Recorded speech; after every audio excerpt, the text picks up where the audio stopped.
De 1690 a 1730 se vivió la llamada época dorada de la piratería, donde nacieron leyendas, historias y arquetipos sobre piratas que aún resuenan en nuestros días. Yo soy Franco Escamilla y esto es Estoy Aburrido.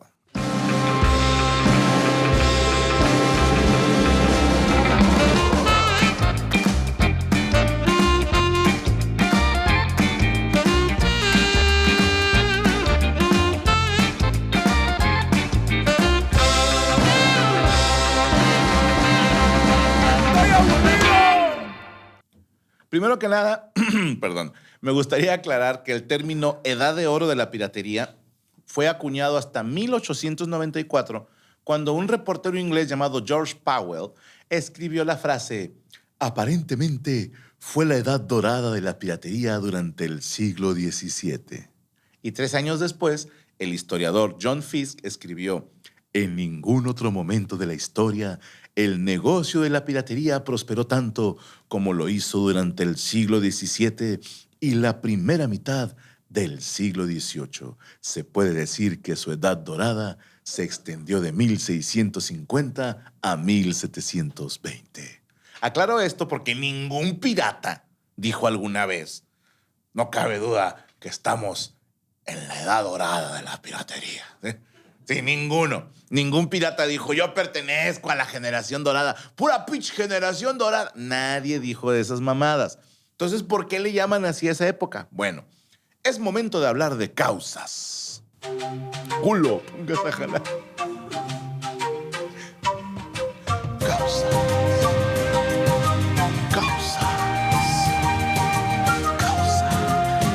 Bueno, hay muchas razones, ¿verdad? Y tampoco leía todos los autores. De hecho, ya les comenté que nos estamos basando ampliamente en Piratería en el Caribe de Elena Ruiz y F. Morales Padrón y en Piratas y Corsarios en las costas de Cuba de Francisco M. Mota. Así como también los libros de... ¿cómo se llama este cabrón?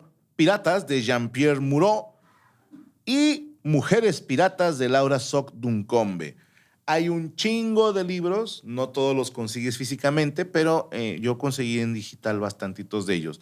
También, insisto, hay foros, hay blogs, hay conferencias, hay artículos en línea, hay revistas en línea. Les recomiendo que se echen ahí un clavadito. Pero bueno, si hablamos de las causas, no hay las absolutas, pero de por qué se fue haciendo esta generación dorada, bueno, esta generación de piratas fue la que llevó a cabo los atracos más grandes, ¿ok? Entre estos años que les comenté. Fue la que tuvo más gente involucrada y fue la que dejó más estereotipos en cuanto a la imagen que tenemos de un pirata o corsario. ¿Y esto se debió a qué? Por esos años, un chingo de guerras llegaron a su término, por lo que muchos soldados y marineros se quedaron sin trabajo, se quedaron ociosos, y cuando empiezas a ver, pues yo estaba acostumbrado a una paga como soldado o como marino, y de repente no hay nada y quieren que regreses al campo o a las fábricas a ganar menos, dijeron: nah, nos hacemos piratas. Y en esta generación nació algo que todos relacionamos con los piratas: el Jolly Roger, o sea, la bandera pirata. ¿Ok? Eso que todo el mundo relaciona con piratas se le llama Jolly Roger. Ahora, todos los historiadores no se han puesto de acuerdo sobre el origen del término Jolly Roger.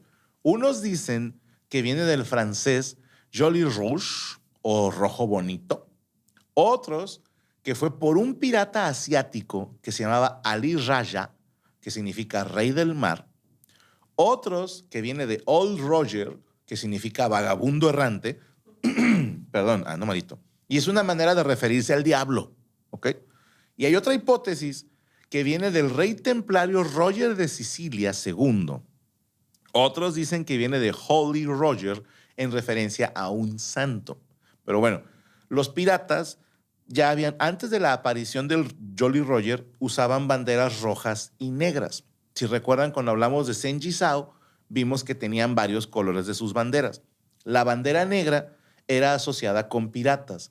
Y ver una bandera negra significaba no hay prisioneros. O sea, si ves venir a un barco con una bandera negra, o peleas o mueres. ¿ok? Y el Jolly Roger más famoso es el cráneo con 2 tibias cruzadas que están debajito de él, que perteneció a Edward England, un pirata irlandés.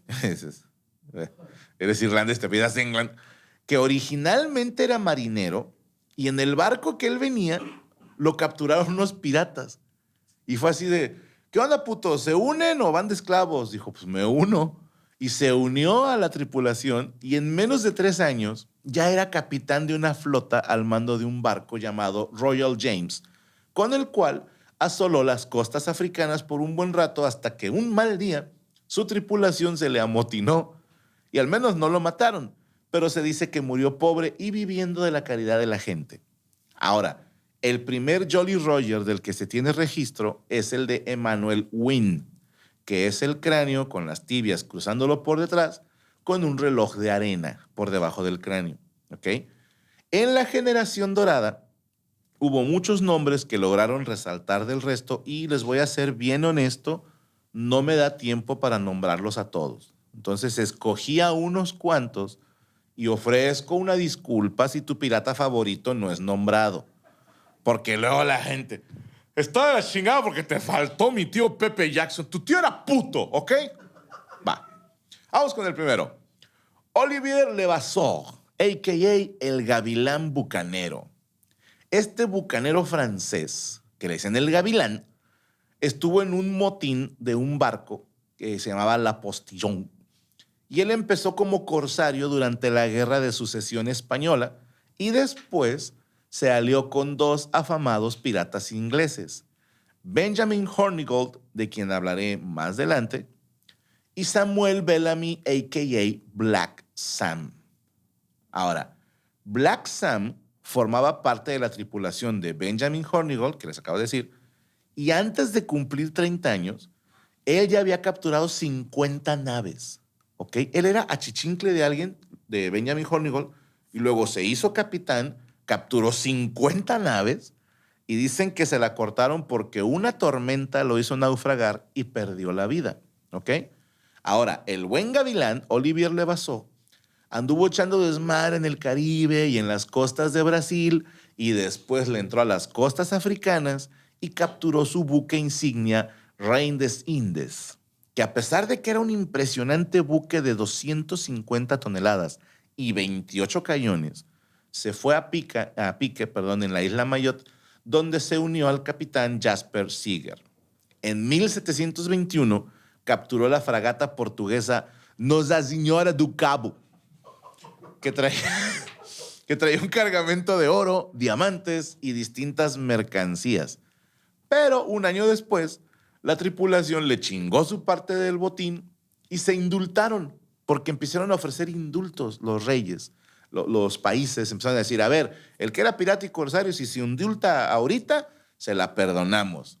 Y este güey dijo, no, yo sigo navegando y puto el que se indulte.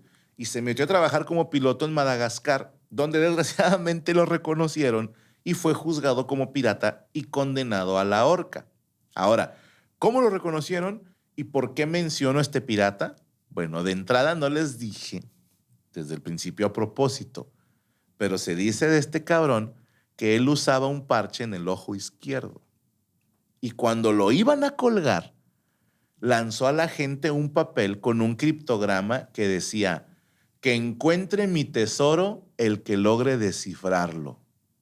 Y mi compadre, ese es el criptograma del gavilán, Eiichiro Oda, creador de One Piece, se inspiró en este cabrón para crear a Goldie Roger. ¿Ok? Así de pesada. Bueno, vamos con otro. Bartholomew Roberts. Luego se cambió el nombre a John Roberts. Correcto, se lo cambió con eso pirata. Este güey era marino desde que tenía 13 años y peleó por el lado inglés en la Guerra de Sucesión Española. Y después se dedicó a traficar esclavos.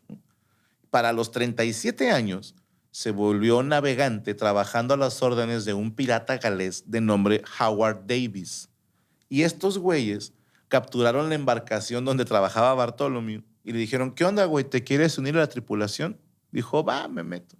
Un mes después, el capitán muere en una emboscada en la isla de Príncipe Y el que queda como nuevo capitán es Bartholomew. Y en su primer mandato dijo, vamos a atacar una colonia portuguesa. Y la conquistó. Pero el vato dijo, yo no voy a quemar la ciudad y yo no voy a matar habitantes. Y eso hizo que uno de sus hombres, Walter Kennedy, su segundo al mando, empezó a decirle a los demás, oye, nuestro capitán es medio puto, o sea, a las ciudades se les tiene que incendiar, capaz si nos hubieran dado más dinero, y si no matamos a los prisioneros, van a pensar que somos débiles. Y decían que este cabrón era amable, que hasta para capturar embarcaciones intentaba hacerlo por las buenas. Este Bartolomé, en una ocasión, logró que una nave que formaba parte de un convoy lo dejara subir a bordo. Y nomás hablando les dijo, a ver, güeyes, de todo este convoy, qué hueva quemarlos a todos y ponerles en su madre a todos. ¿Cuál de todas las naves trae más dinero? Y todos, pues al chile aquella. Seguros, putos, no quiero... No, chido, chido. Ok, váyanse. Fue y atacó la nave, les quitó todo y se fue.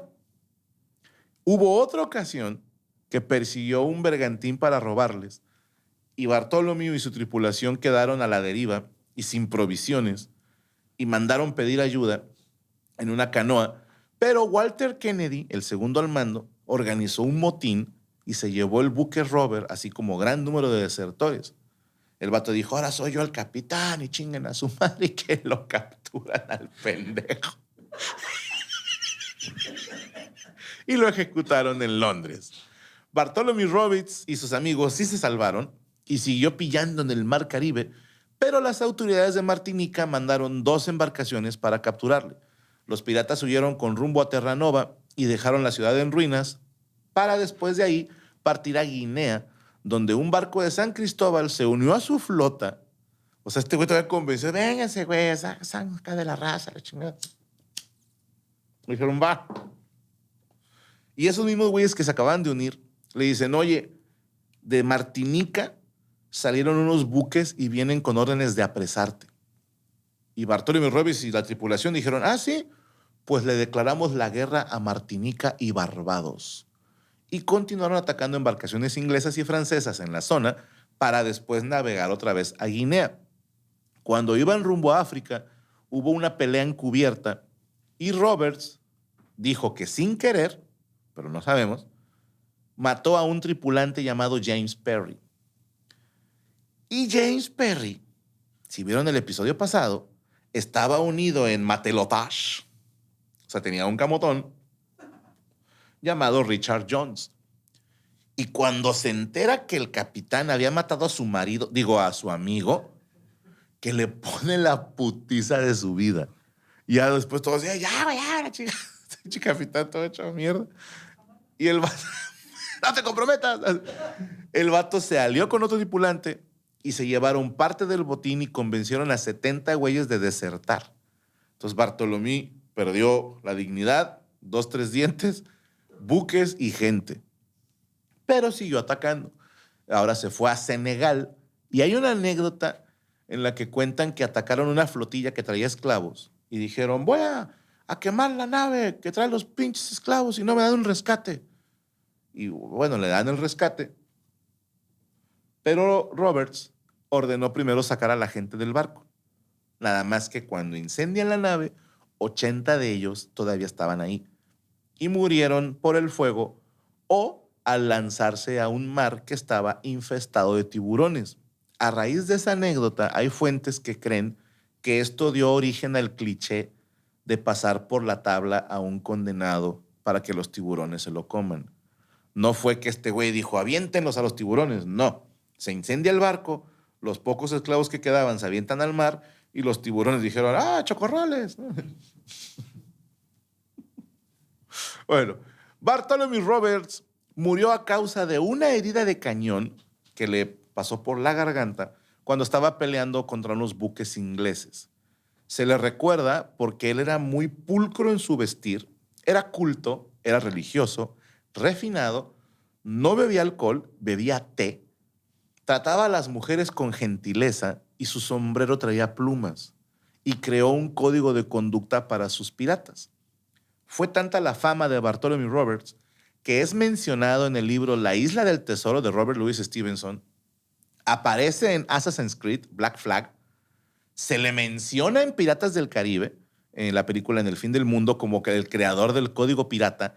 Y si eres fan de One Piece, los personajes de Bartholomew Kuma y Dracul Mihawk están basados en su persona. Ese güey me queda chido. Este güey. Que me le puso una chinga al zorro, no lo perdono. Vámonos con Benjamin Hornigold. Este cabrón era como un forjador de leyendas. O sea, realmente su historia no está tan chingona, o sea, está buena. Pero, por ejemplo, les hablé hace rato de Black Sam, el güey que capturó 50 naves, fue ayudante de Benjamin Hornigold, ¿ok? Y en su barco, el Benjamín, navegaron hombres que a la postre hicieron carrera en la piratería, como Black Sam, Olivier Levasseur, el Gavilán, también salió de fuerzas básicas de Hornigold. Sted Bonnet, a quien llamaban el Caballero Pirata, porque él venía de familia bien, también salió de la cantera de Hornigold. Charles Vane y otro más que les voy a mencionar en unos minutos, ¿va? Ténganme paciencia. Benjamin Hornigold hizo carrera con fama de ser un caballero del mar. Y esta fama se la ganó al ser siempre leal a sus hombres, siempre repartir justamente el botín y perdonaba a los que se rendían. Este güey sí daba como, órale, no hay pedo. Se cuenta de él una anécdota muy chida en la que estuvo persiguiendo una embarcación y los tripulantes cuando los alcanzaron dijeron, pues ya, nos cargó la chingada y vamos a morir. Y cuando sube Benjamin, les dice, oigan, fíjense que tuve una pedita con mis piratas. Nos pusimos hasta el ano y no sabemos dónde quedaron nuestros sombreros. ¿Nos pueden dar ustedes sus sombreros? Y todos de, chinga, sí. Le dan los sombreros y el vato, muchísimas gracias. Y se retira. Imagínate que piensas que te vas a morir y de repente, no, nada más quiero tu sombrero. Yo les garantizo que si eso pasara ahorita, no faltaría el hijo de su puta madre que diría, yo no quiero dar mi sombrero. No faltaría. No faltaría el pinche Juan Nada de otros piratas no nos robaron. Te matamos, pendejo. Vas con los tiburones. Bueno. Benjamin, junto con su socio John Cochran, fundó la Sociedad Pirata de las Bahamas y controló la zona por un buen tiempo. Luego fue indultado por parte del gobernador de Jamaica porque tenía buena fama. Decían, es que este güey es buen pedo. Y vieron que nunca atacó embarcaciones inglesas, que eso es algo raro, ¿eh? Por lo general los piratas, pues decían, yo soy inglés, pero no hay lana y ese barco es inglés, ni pedo. Y a veces eran corsarios pagados por España, Francia, Inglaterra, Portugal, Holanda, qué sé yo. Y el deal era no ataques mis embarcaciones y les valía madre. Este señor nunca atacó embarcaciones inglesas. Y después de que lo perdonan, le dan el indulto, se vuelve cazador de piratas. Y junto con su socio John Cochran, persiguió a varios de sus antiguos colegas. Y le encargaron perseguir a uno de sus antiguos lugartenientes. Ya les dije que este güey salieron varios famosos, pero uno de ellos se llamaba Edward Thatch, conocido en los mares como Barba Negra. Ese mero. Ahora, hay historiadores que dicen que se llamaba Edward Teach, o sea, T-E-A-C-H. Otros dicen es Edward Thatch, T-A-T-C-H. Es el mismo, ¿va? Este señor comenzó su carrera como corsario en la Guerra de Sucesión Española, atacando barcos franceses patrocinado por el gobierno inglés, ¿ok? Y después entró a la tripulación de Benjamin Hornigold y en 1717 capturó una embarcación francesa a la que él renombró como The Queen Anne's Revenge. Hay que aclarar, el nombre viene de la guerra de la reina Ana. Así se le llamó a una de las 4 guerras que tuvieron Francia e Inglaterra en el territorio que ahora es Estados Unidos. ¿Ok? Barba Negra nombró capitán de uno de sus barcos a Sted Bonnet, el caballero pirata, se los platiqué hace rato, porque lo conocía de cuando los dos eran parte de la tripulación de Benjamin Hornigold. Pero después terminó dejándolo encerrado porque le consideraba inepto en las labores del mar. Sí, o sea, buen pedo, pero malo para la chamba. En 1718 se asoció con el gobernador de Carolina del Norte, Charles Eden, quien recibía un porcentaje, una mordidita, de lo que generaba Barbanegra robando y contrabandeando a cambio de perdonarle todos sus delitos. En ese entonces se casó con una muchacha de 16 años. Barbanegra tuvo cerca de 13 esposas y chingos de amantes. Obviamente ha de haber muerto pobre y sin chile, pero bueno. Y no mames, 13 esposas. Si tienes, a ver, si tienes una esposa no deberías de tener amantes, pero si tienes 13 esposas, ¿para qué quieres amantes, güey? O sea, ¿cada cuánto le toca a cada una, güey? Bueno, en una ocasión, Barbanegra y su flota sitiaron la ciudad de Charleston en North Carolina, donde unas versiones dicen que lo hizo para pedir dinero, pero hay otras que dicen, no, no, no, lo que pidieron de botín fue medicinas, porque su tripulación estaba hasta el culo de enfermedades venéreas. ¿Okay? De acuerdo a una descripción de la época, Barba Negra solía colocarse cerillas largas de combustión lenta en el sombrero. ¿Por qué? Va a haber putazos, traía sus cerillotes en el sombrero y los prendía. Entonces, a ver, este cabrón obviamente tenía una barba larga y negra y un cabello así todo hecho mierda, rizado, y agrégale el sombrero con humo. Sí, o sea, la imagen de este güey cuando saltaba a los putazos venía humeando la cara. Sí te cagas, hermano. Claro que te cagas. Agrégale que el vato era alto, estaba fuerte y siempre traía 3 pistolas y dagas. Entonces, cuando subía a los putazos era aterrador. Barba Negra azotó el Caribe y se dice que en Yucatán le apodaban el Gran Diablo. Sí, que no era por buen pedo, ¿eh? Para el otoño de 1718, la fama de Barbanegra era tal que el gobernador de Virginia le mandó perseguir y entre los que fueron comisionados se lo encargaron a Benjamin Hornigold. Pero no encontré información que confirme que hayan llegado a toparse en combate. Tal vez nunca lo alcanzó o no lo quiso alcanzar. Cualquiera diría, eran compas. Yo también digo, yo tampoco lo alcanzaba. O sea, 13 esposas y amantes te va a coger, güey. O sea, el que sí lo alcanzó fue Robert Maynard, capitán de la Royal Navy británica, quien traía 2 navíos y 2 balandras, que es un tipo de embarcación, no son morras que roban, y con eso persiguieron a Barba Negra a la base que tenía en el sur de la isla Ocracoke, no sé cómo se pronuncia, donde una noche antes Barba Negra y sus hombres se pusieron una pedota, que andaban crudos cuando los estaban persiguiendo. Y todavía se quedaron varados por un cambio en la marea. Y esto es una pendejada, pero están las 2 embarcaciones así de lejos, ¿no? Ahorita van a ver, ahorita que llegue el agua se los va a cargar. Y los de acá, pues lleguen a su madre mientras. Es que hay una versión que dice que le ofrecieron la rendición a Barba Negra y que el vato todavía así con un vaso de ron dijo que se condene mi alma si les doy o les pido cuartel. O sea, este es a morirse, señores. Y subió la marea y dijeron, sobres, ahora sí, vámonos. Y luego, capitán, no hay aire.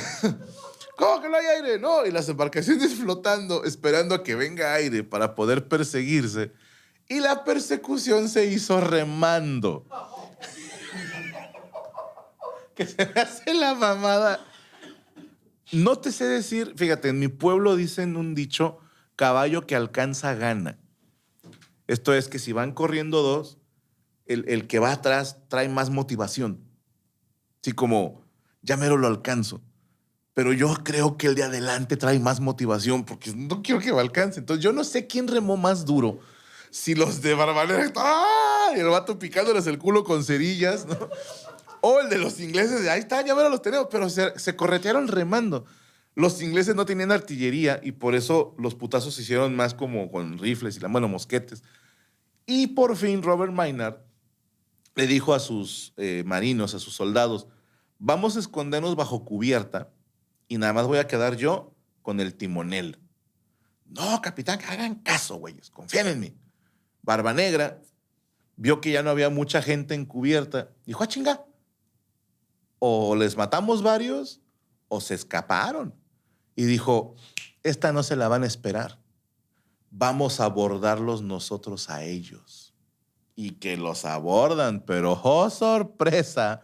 Una vez en cubierta se dieron cuenta que era una emboscada y se hicieron los chingadazos. Ponme gritos y bombazos, porque fueron balazos y de todo.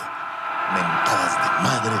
Barba Negra con sus cerillas y sus pistolas y sus dagas y el pito de fuera sangoloteándolo. Y de acuerdo con las fuentes, la batalla encubierta duró más de 1 hora. Otras dicen que fueron varias horas. Pero el clímax del combate, sin duda, fue que hubo un enfrentamiento entre Robert Maynard y Barba Negra, de película, con sable, güey, ¿no? Y Barba Negra fue derrotado por el capitán inglés. Dices tú, oye, el Maynard tiraba trompos. Pero hay versiones que dicen que un oficial de Maynard atacó por un costado a Barba Negra. Y el corte que le hizo con la espada, pues lo hace voltear y llega Robert y ¡ya! O sea, se juntaron las hermanas. Pero todas las fuentes concuerdan que Barba Negra murió con 25 heridas en el cuerpo, 5 de ellas de arma de fuego. Maynard lo mandó decapitar y colgaron su cabeza en su embarcación. Y hay 2 leyendas respecto a la muerte de Barba Negra. Una que, según confirman todos los que estuvieron ahí, es que lo decapitan, cuelgan la chompa así en la punta del barco y el cuerpo lo tiran al mar. Y lo lógico es que se vaya hundiendo y se vaya, pero quienes estaban dicen que el cuerpo no se iba y que empezó como a rodear el barco, que dicen que dio 2 vueltas. Así que decían, no mames, no mames, no mames. O sea, que hasta pensando, están nadando. Y decían, no, a lo mejor hay un remolino o lo agarró una tortuga, que no saben qué. Pero imagínate que está el barco y el cuerpo de este pendejo así rodeándolo sin cabeza, güey. Ay, con su puta madre. Hay otra que dicen que su fantasma todavía vaga por la isla de Ocracoke porque anda buscando su cabeza en una zona que se llama Teach Hole en honor a Barba Negra. Barba Negra ha sido representado muchas veces en la cultura popular, tanto en series, canciones y películas. Pero no quise dejar pasar que los personajes de One Piece de Edward Newgate, paz descanse, Barba Blanca, y Marshall D. Teach de One Piece están basados en Barba Negra. Lo cagado es que Edward se llama Barba Blanca, paz descanse, y el otro Barba Negra. Barba Blanca y Barba Negra. Y se dice de Barba Blanca en One Piece que tenía chingos de heridas en el cuerpo, pero ninguna en la espalda. O sea, que está basado en esta leyenda de que fueron 25 heridas, 5 de ellas de bala. O sea, que sí le tienen su respeto. Y hay que hablar de otro pirata destacado de la llamada Generación de Oro, y es William Kidd. Uno de los piratas a los que más se le han inventado historias, de los más atacados, de los más defendidos, y por este cabrón existe el cliché de que los piratas enterraban su tesoro. A este güey se le llamaba Captain Kidd o Capitán Kidd o William Kidd. Él nació en Dundee. ¿En Dundee?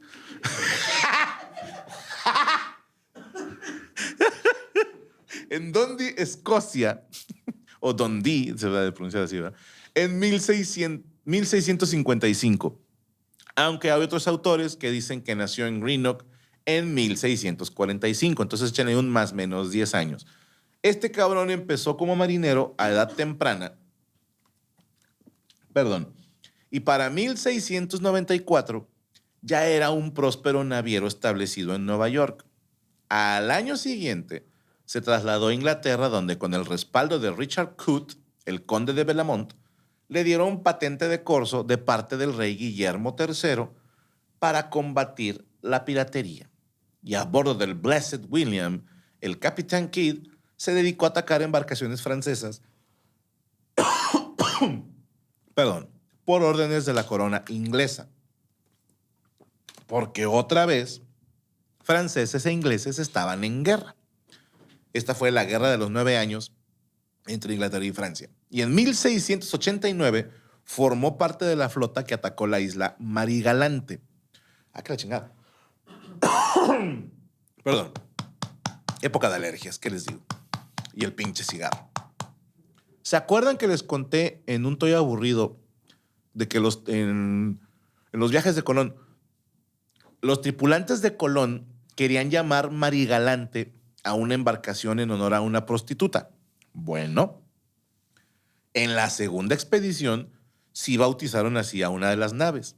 Y en esa misma expedición descubrieron 2 islas. A la primera le llamaron La Deseada y a la segunda Marigalante, porque era el nombre de la nao almiranta. Pero a mí me queda... Yo no sé qué chambas hacía Marigalante, pero hasta nuestros días hay una isla que lleva su nombre.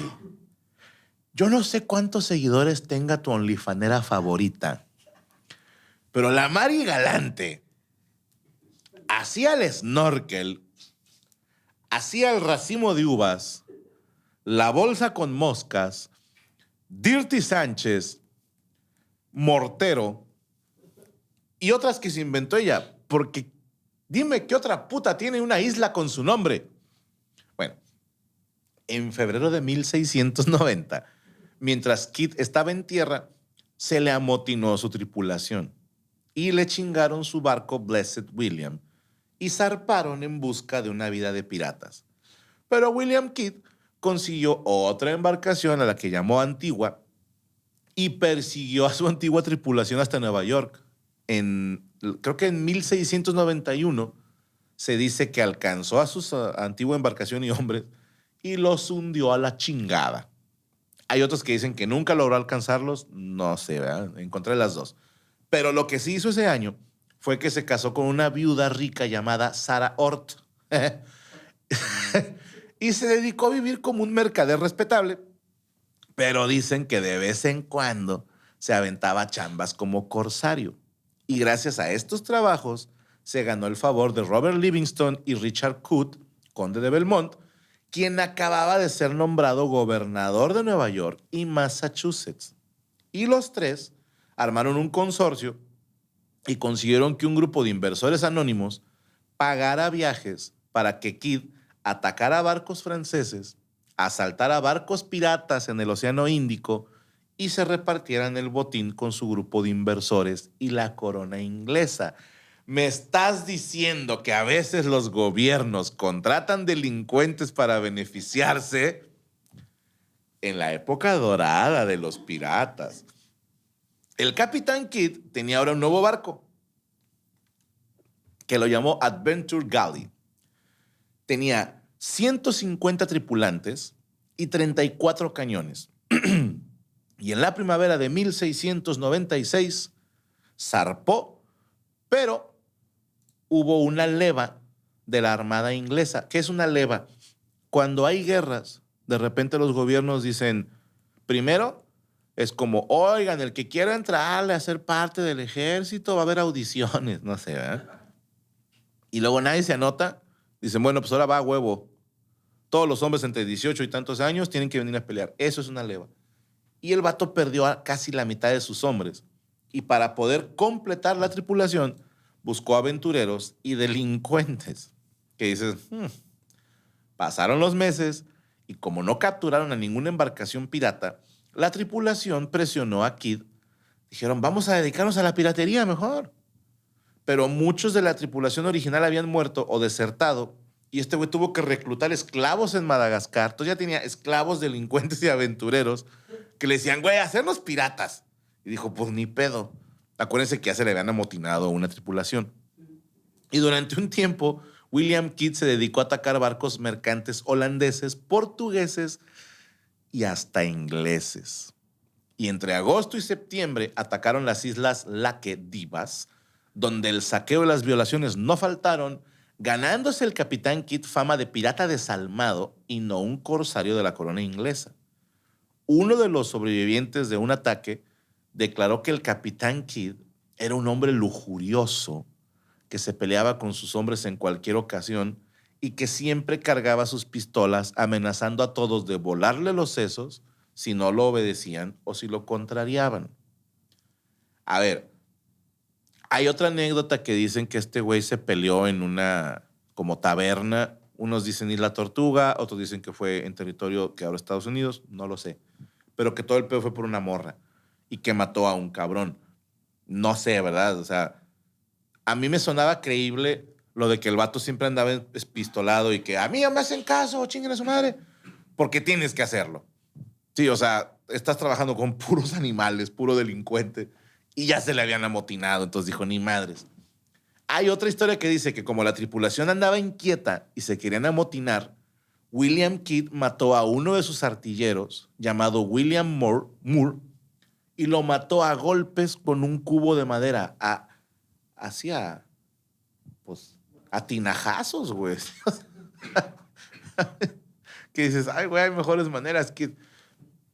Y pasó por el tiempo, a cubetazos, perdón, que habían atacado un barco holandés, que este barco holandés tenía bandera francesa, el Ruparel. Entonces decían, ¿es holandés o es francés? Y estaban con esa, ¿ok? Y esto hizo que se calmara la tripulación de Kidd y renombró el barco capturado como November. Y dividiendo su tripulación, ahora tenía 2 naves. Ahora, hay otra versión, perdón, que dice que el barco capturado era el Kedah Merchant, que era un barco que operaba bajo el gobierno de la India, pero navegaba con bandera francesa, ¿ok? Entonces había un holandés con bandera francesa y uno de la India con bandera francesa. Sí, si quieres apágalo, es esta madre, ¿eh? Me está dando directo el clima ya, 44 años. Güey. Pero Kidd le puso a este barco el Adventure Prize y fue su captura más importante y su momento más grande en su historia como corsario y pirata. Pero esta misma captura de ese barco le trajo la desgracia, porque el barco, fíjate qué desmadre, era armenio, capitaneado por un inglés que traía un cargamento de un noble de la India y operaba bajo las órdenes de la Compañía de las Indias Orientales Francesas. O sea, le estaba cagando el palo a 4 países. Armó un pedo internacional. Y él después alegó que la embarcación usaba bandera francesa. Y dijo, mi patente de corso me autoriza a chingar navíos que naveguen con bandera francesa.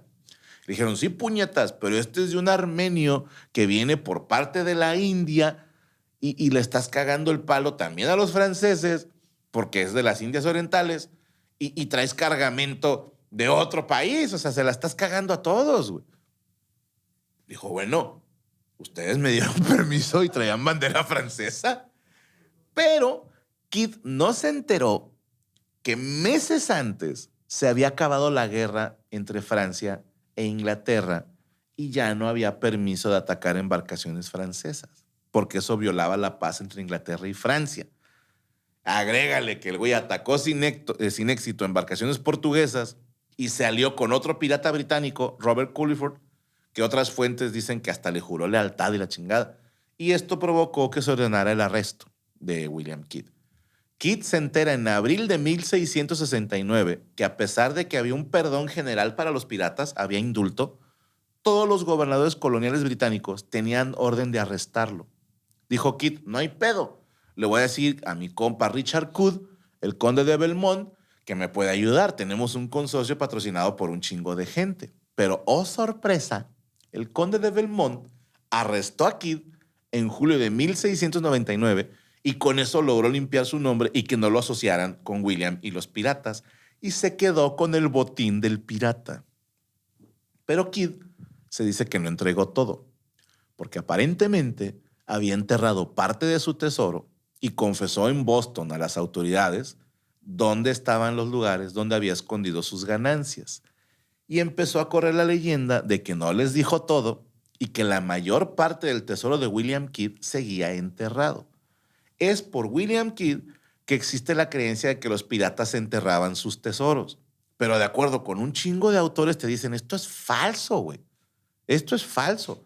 Estos vatos cobraban, por así decirlo, y se gastaban. A ver, había güeyes que patrocinaban. Te voy a dar este barco, pero me lo debes. Entonces voy y robo y le debo a este güey el barco. Y le tengo que repartir a mi tripulación. Y también doy mordida a gobernadores. En la época de los piratas, ya no. Entonces, el dinero que les quedaba lo usaban para la peda. Porque también tienes que comprar suministros. Cada viaje cuesta. Y cada que iban a la Isla Tortuga era peda y putas. Entonces no les quedaba mucho para enterrar. Y también, ¿cómo le haces, güey? O sea, ponte a pensar. Imagínate que yo quiero enterrar mi tesoro y le digo a Derek, Isaac y Jesús, acompáñenme, súmense esta lancha, vamos a ir a enterrar mi tesoro en esta isla, ¿no? En la Marigalante. ¿Ok? Ahora hay 3 cabrones que saben dónde está mi tesoro. Sí, o sea, ¿cómo voy a confiar a que no van a ir ellos a desenterrarlo? Tendría que matarlos. Y luego, ¿cómo me regreso? Y los demás van a decir, ¿por qué los mató? Se me hace que enterró algo ahí y van a ir a buscar. Entonces, suena poco creíble eso de que los piratas enterraran su oro.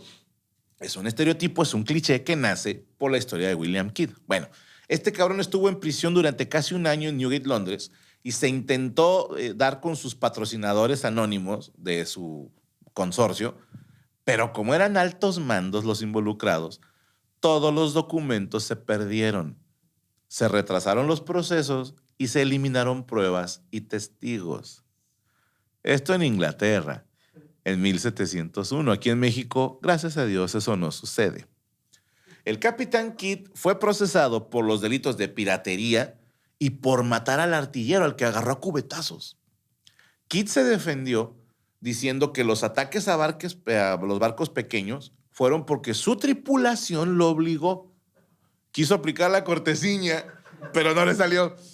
Y argumentó que mató a su artillero sin querer. Que dices, le querías espantar una mosca, hijo de puta. Fue declarado culpable y condenado a morir en la horca. Y para hacer más grande su leyenda, William Kidd llegó pedísimo a su ejecución. Llegó apestando alcohol y blasfemando frente a los presentes. Lo colgaron para ahorcarlo, pero se rompió la cuerda y el vato cayó en el barro, así como, me la pelan. Lo vuelven a colgar y ahora sí, William Kidd, el capitán Kidd, murió el 23 de mayo de 1701. Su cuerpo fue untado en betún para conservarse más tiempo. Y lo pusieron en, que no es betún de pastel, güey, eso, o sea, es como, creo que es de petróleo, no me crean. Pero lo pusieron en una jaula a la orilla del río Támesis para que quienes pasaran vieran lo que le pasaba a los piratas. Pero al contrario de lo que querían hacer, la raza lo veía y decía, nah, este güey era gangsta. Y la leyenda del tesoro perdido de William Kidd motivó a chingo de gente a lanzarse al mar en busca de aventuras. Este güey es de los más referenciados en la cultura popular. La historia de William Kidd inspiró a Robert Louis Stevenson a escribir La Isla del Tesoro, porque es de un güey que enterró un tesoro en una isla. El personaje Eustace Kidd de One Piece, ese mero, está inspirado en el Capitán Kidd. En Assassin's Creed 4, Black Flag, hay un atuendo, hay un skin que es suyo, y la espada de Kidd es el arma más poderosa en el juego. Y aparece en el escarabajo de oro de Edgar Allan Poe. La época de oro de la piratería tuvo un declive a finales de 1700 y tiene varias causas. Hablemos de causas.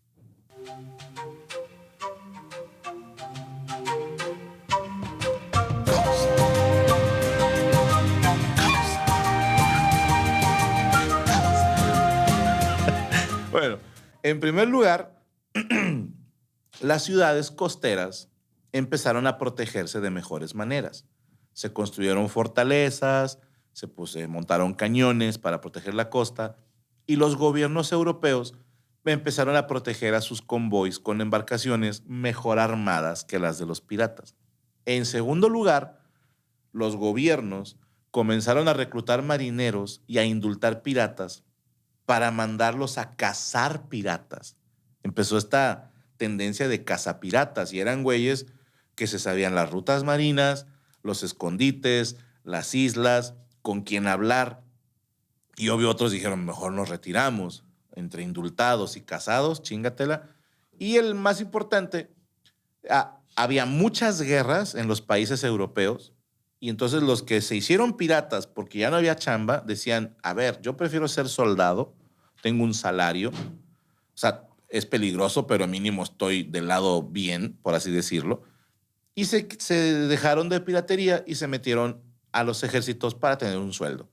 Y también, no ignoremos que ya no había tanto para robar. O sea, a ver, era más difícil robar porque los güeyes se defendían, tanto en tierra como en mar. Había güeyes cazándolos, pagaban mejor siendo soldado y lo que alcanzaban a robar ya no era tanto. ¿Por qué? Porque las riquezas que los países europeos sacaban de los países americanos ya no eran tan grandes. Por un lado, Estados Unidos y Haití ya se habían independizado. Jamaica y Cuba estaban cambiando de manos y el resto de las colonias, acuérdense que son finales de 1700. A finales de esos años empezaron los primeros ahí vestigios de revolución, como en el caso del virreinato de la Nueva España, que comenzó su lucha de independencia, al igual que el virreinato de Perú, al igual que el de la Gran Colombia y de lo que ahora es Argentina y Uruguay. Ya no había tanto dinero. ¿Por qué? Porque se estaban empezando a independizar las colonias. Pero de eso hablaremos en otro episodio. Yo soy Franco Escamilla y esto es Estoy Aburrido.